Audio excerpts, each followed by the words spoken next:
الحمد لله نحمده ونستعينه ونستغفره ونؤمن به ونتوكل عليه ونعوذ بالله من شرور انفسنا ومن سيئات اعمالنا من يهده الله فلا مضل له ومن يضلل فلا هادي له ونشهد ان لا اله الا الله وحده لا شريك له ونشهد ان سيدنا مولانا محمدا عبده ورسوله اما بعد فأعوذ بالله من الشيطان الرجيم بسم الله الرحمن الرحيم ربنا وبعث فيهم رسولا منهم يتلو عليهم آياتك ويعلمهم الكتاب والحكمة ويزكيهم إنك أنت العزيز الحكيم صدق اللہ العظیم۔ میرے محترم بزرگوں اور عزیز بھائیوں، ایک موقع پر اللہ کے حبیب صلی اللہ علیہ وسلم نے فرمایا انی ثمرۃ دعوت ابی ابراہیم، کہ میں اپنے ابا حضرت ابراہیم خلیل اللہ علیہ السلام کی دعاؤں کا ثمرہ ہوں۔ حضرت ابراہیم علیہ السلام کی اس دعائے مستجاب کی تلاوت میں نے آپ حضرات کے سامنے کی ہے، جس کا ترجمہ یہ ہے کہ ہمارے پروردگار ان لوگوں میں ایسا رسول مبعوث فرما جو انہی میں سے ہوں، وہ رسول تیری آیتیں ان کے سامنے تلاوت کریں اور ان کو کتاب اور دانائی کی باتیں سکھائیں اور ان کو پاک صاف کریں۔ بے شک تو بڑا زبردست اور بڑی حکمت والا ہے۔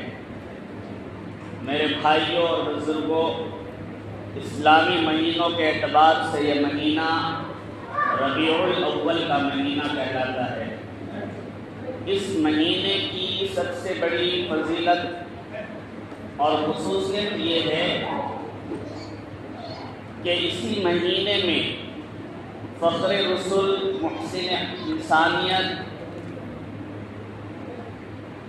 آقا نامدار تاجدار مدینہ احمد مجتبیٰ محمد مصطفیٰ صلی اللہ علیہ وسلم تولد پذیر ہوئے۔ ربیع عربی زبان میں موسم بہار کو کہتے ہیں۔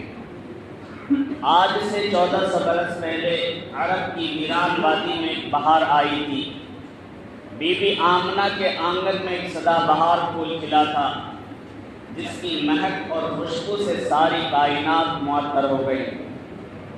دلوں کے خلوت کدے روشن ہو گئے، تھکی ماندی انسانی کو شادمانی نصیب ہوئی، نسل آدم کا وقار بلند ہوا، شرف انسانی کو سربلندی ملی، ذروں کو آفتاب کی چمک ملی۔ یہ آنے والی بہار اور اس میں کھلنے والا پھول حسن ازل کی تجلی خاص اور جان کائنات فخر موجودات احمد مجتبیٰ محمد مصطفیٰ صلی اللہ علیہ وسلم کی ذات ہے۔ میرے بھائی اور بزرگوں، حضرت آمنہ سرکار دو عالم صلی اللہ علیہ وسلم کی والدہ محترمہ فرماتی ہیں کہ جب میں 19 سے تھی اور نبی کریم صلی اللہ علیہ وسلم میرے پیٹ میں مہمان بن کر آئے تو میں نے اپنے اندر عجیب و غریب تبدیلیاں اور حیرت انگیز کیفیات محسوس کی کہ زچگی کے ایام میں عورتیں بالعموم جو تکلیف اور بوجھ محسوس کرتی ہیں، اس کا قطعاً مجھے احساس نہیں ہوا۔ اگر کوئی پتھر یا روڑا میرے پاؤں کے نیچے آ جاتا تو وہ روئی کی طرح نرم ہو جاتا۔ حضرت آمنہ فرماتی ہیں کہ دیہاتوں میں رواج ہے کہ عورتیں کنویں پر پانی لینے کے لیے جاتی ہیں اور باری باری اپنا ڈول کنویں میں ڈالتی ہیں اور پانی نکال لیتی ہیں۔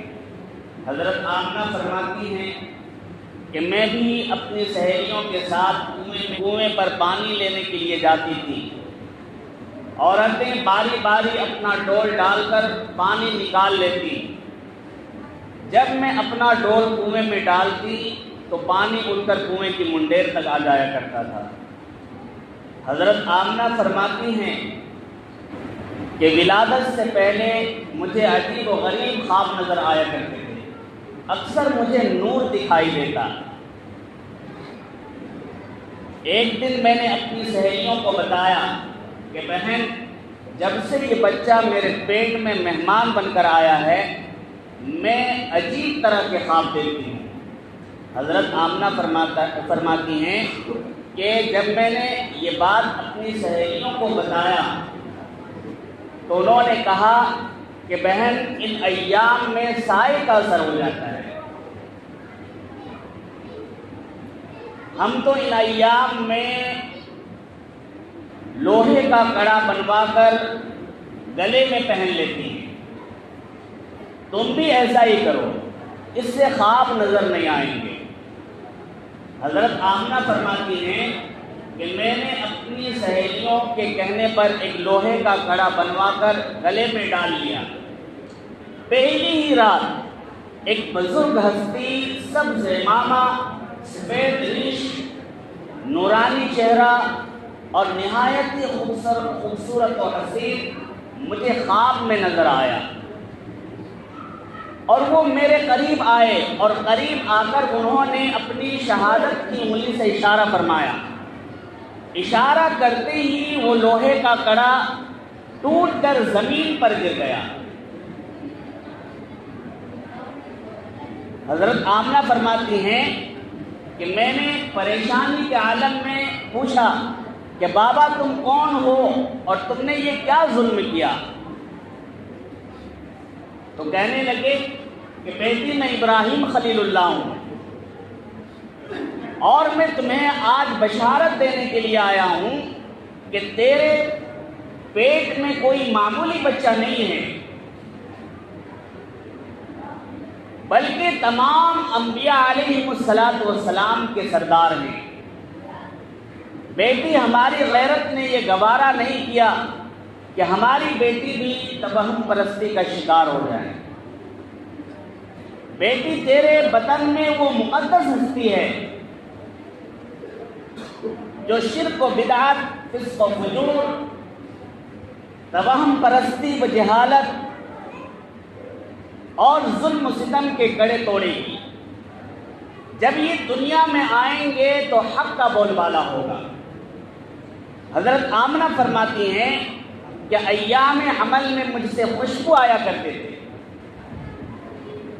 مکے کی عورتوں میں یہ بات عام ہو گئی کہ سردار مکہ عبد المطلب کی بہو نہایت ہی قیمتی عطریات استعمال کرتی ہیں۔ جب یہ بات گردش کرتی ہوئی حضرت عبد المطلب تک پہنچی تو انہوں نے اپنی اہلیہ اور سرکار دو عالم صلی اللہ علیہ وسلم کی دادی سے کہا کہ آمنہ تمہاری بھی تو بہو ہے، تم اسے سمجھاؤ کہ ان ایام میں جب کہ وہ بیوہ بھی ہیں عطریات اور خوشبو استعمال نہ کریں۔ نبی کریم صلی اللہ علیہ وسلم کی دادی نے کہا کہ میں نے کئی دفعہ سوچا کہ آمنہ کو اپنے پاس بلاؤں اور پوچھوں، لیکن آج کل اس کی شخصیت میں ایسا رعب اور جلال ہے کہ مجھے اس سے بات پوچھنے کی ہمت نہیں ہوتی۔ میرے بھائی اور بزرگوں، روایت میں آتا ہے کہ حضرت عبد المطلب نے ایک دن نبی کریم صلی اللہ علیہ وسلم کی والدہ حضرت آمنہ کو اپنے پاس بڑے پیار سے بلایا اور بلا کر پوچھا کہ بیٹی تمہیں اتنی مشہور خوشبو لا کر کون دیتا ہے؟ جب نبی کریم صلی اللہ علیہ وسلم کی والدہ حضرت آمنہ نے یہ بات سنی تو ان کی آنکھوں میں آنسو آ گئے۔ کہنے لگی کہ آج تک تو میں نے بازار ہی نہیں دیکھا اور بھلا میں بیوہ ہوتے ہوئے عطریات اور خوشبو کی استعمال کرے۔ آپ خوشبو کی بات کر رہے ہیں، ان ایام میں، ان دنوں میں جو کچھ میرے ساتھ ہو رہا ہے، اگر میں وہ باتیں آپ کے سامنے بیان کر دوں تو آپ مجھے پاگل اور دیوانے قرار دیں گے۔ جب میں دھوپ میں چلتی ہوں تو بادل مجھ پر سایہ کرتے ہیں، جب میں پہاڑوں کے پاس سے گزرتی ہوں تو مجھ سے ہم کلام ہوتے ہیں، جب میں دیواروں کے پاس سے گزرتی ہوں تو دیواریں مجھ سے باتیں کرتی ہیں، جب میں بیت اللہ پر جب میں چاند پر نظر ڈالتی ہوں تو آداب بجا لاتا ہے، جب میں درختوں کے نیچے چلتی ہوں تو شاخیں جھک کر تعظیم کرتی ہیں، جب میں بیت اللہ کے پاس سے گزرتی ہوں تو مجھے خوشخبری سناتا ہے۔ انتہا یہ کہ جو میرے سہاگ کی نشانی کے ولادت کے دن قریب آ رہے ہیں، میں جہاں تھوکتی ہوں وہاں سے بھی خوشبو کی مہک آتی ہے۔ میرے بھائی اور بزرگوں، نبی کریم صلی اللہ علیہ وسلم کی تاریخ پیدائش کے سلسلے میں علماء کے 3 قول ہیں۔ بعض نے کہا 8 ربیع الاول، بعض نے کہا 9 ربیع الاول، بعض نے کہا 12 ربیع الاول، لیکن محقق علماء کا اس بات پر اتفاق ہے کہ آپ کی ولادت باسعادت 12 ربیع الاول پیر کے دن صبح کے وقت ہوئی۔ حضرت آمنہ فرماتی ہیں کہ جب ولادت کا وقت قریب آیا تو میرے پاس کچھ عورتیں آئیں۔ اس وقت حضرت عبدالرحمن بن عوف اور حضرت عثمان بن ابی العاص کی والدہ موجود تھیں۔ کیا دیکھتی ہوں کہ دراز قامت عورتیں میرے حجرے میں داخل ہوئی۔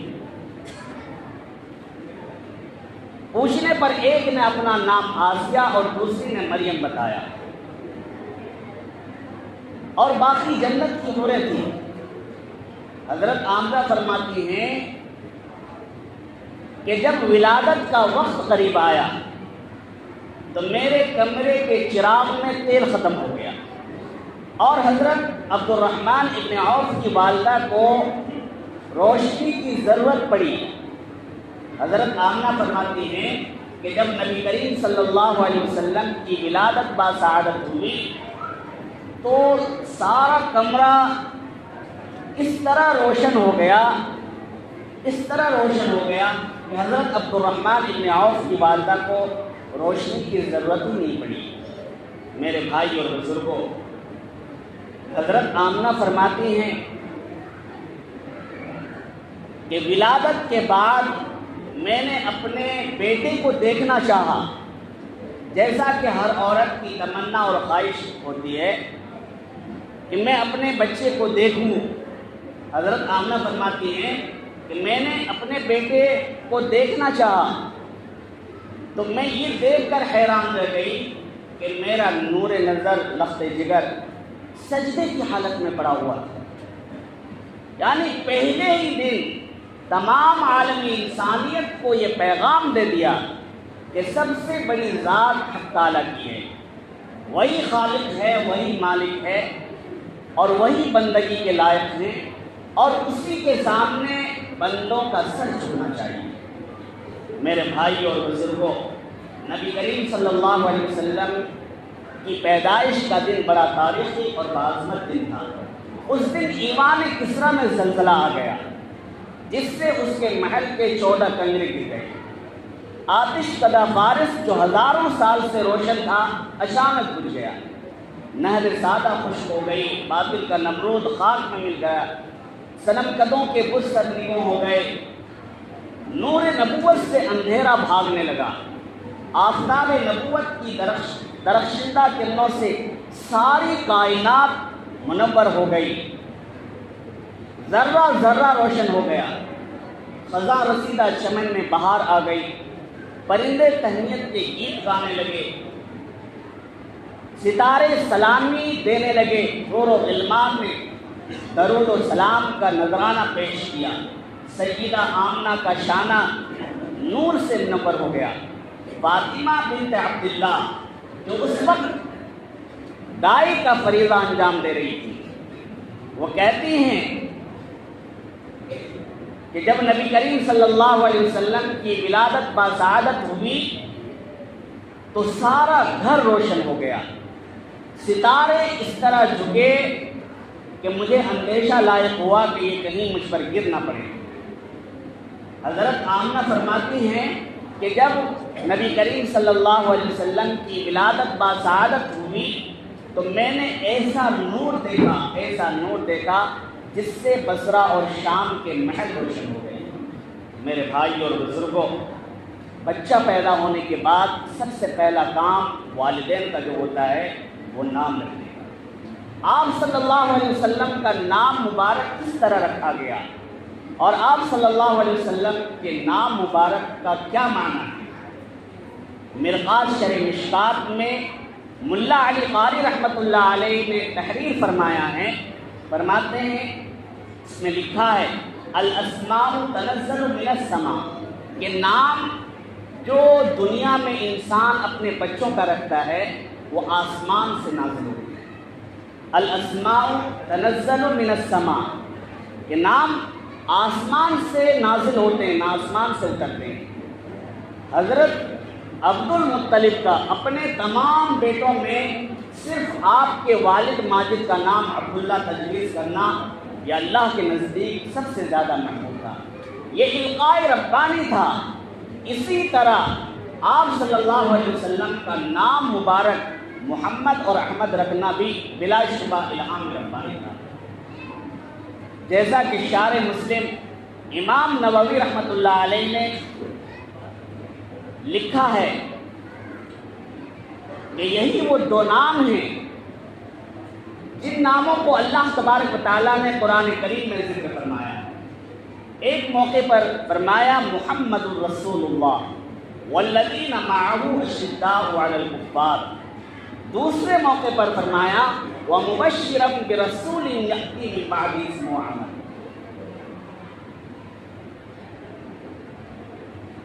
محمد کے کیا معنی ہے؟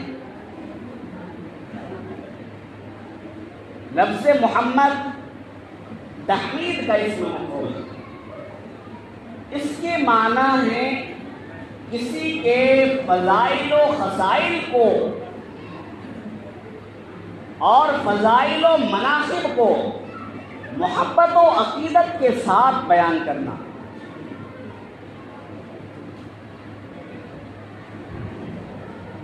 بعض علماء نے لکھا ہے کہ لفظ محمد جو تحمید کا اسم مفعول ہے، اس کے معنی ہے کسی کے فضائل و خصائل کو بکثرت اور بار بار بیان کرنا۔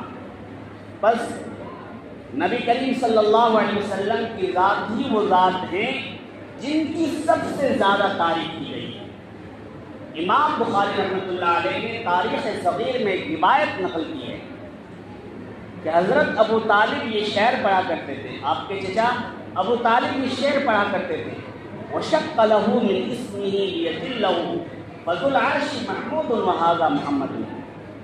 اللہ تبارک و تعالیٰ نے آپ کی عزت افزائی کے لیے اپنے نام سے آپ کا نام مبارک نکالا، بس عرش والا محمود ہیں اور آپ محمد ہیں۔ لغت کی ایک مشہور کتاب القاموس میں لکھا ہے وَالَّذِي بِحَمْدِ مَرَّةً بَعْدَ مَرَّةٍ، کہ محمد وہ ہیں جن کی بار بار تعریف کی جائے اور کبھی ختم نہ ہو۔ حضرت جبیر ابن مطعم رضی اللہ تعالی عنہ سے روایت ہے، وہ کہتے ہیں کہ اللہ کے حبیب صلی اللہ علیہ وسلم نے فرمایا کہ میرے 5 نام ہیں، میں محمد ہوں، میں احمد ہوں، میں ماحی ہوں یعنی کفر کو مٹانے والا، میں حاشر ہوں یعنی لوگوں کا حشر میرے قدموں میں ہوگا، میں عاقب ہوں یعنی سب سے بعد آنے والا۔ بخاری اور ترمذی میں یہ الفاظ موجود ہیں۔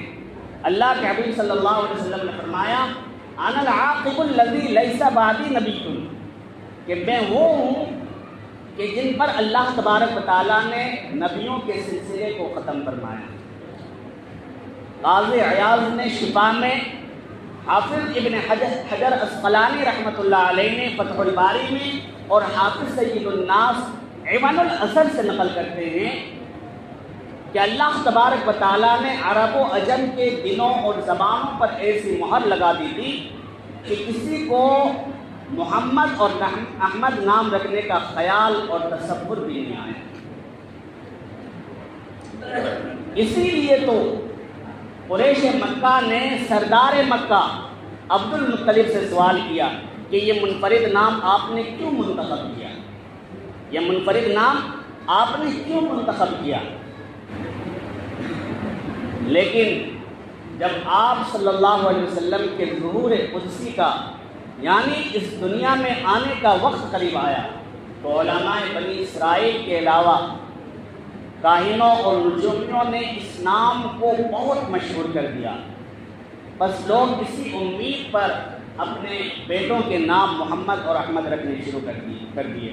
لیکن روایت میں آتا ہے کہ ان ناموں کی تعداد 6 یا 7 سے زیادہ نہیں ملتی، لیکن اللہ تبارک و تعالیٰ نے لفظ نام محمد کا اس طرح حفاظت فرمایا کہ ان 6 یا 7 لوگ جن کے نام محمد یا احمد رکھے گئے تھے کسی نے بھی دعوی نبوت نہیں کیا۔ باقی بات انشاءاللہ